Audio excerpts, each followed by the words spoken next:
Hey guys, we know that Xiaomi K70 series launched in China today. So do you know that Redmi K70E will be rebranding international as a Poco X6 Pro?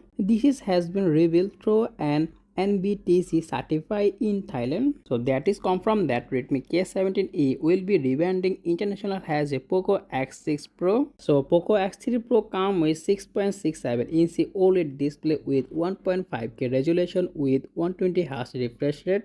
And the phone comes with Dimensity 8300 Ultra SoC with up to 16GB of RAM and up to 1TB storage. Of course, the phone running out of the box Android 14 with HyperOS. And the phone comes with triple camera setup in the back, 64 megapixel main sensor with OIS and 8 megapixel ultra wide and 2 megapixel macro shooter, and the phone is come with 16 megapixel single selfie camera.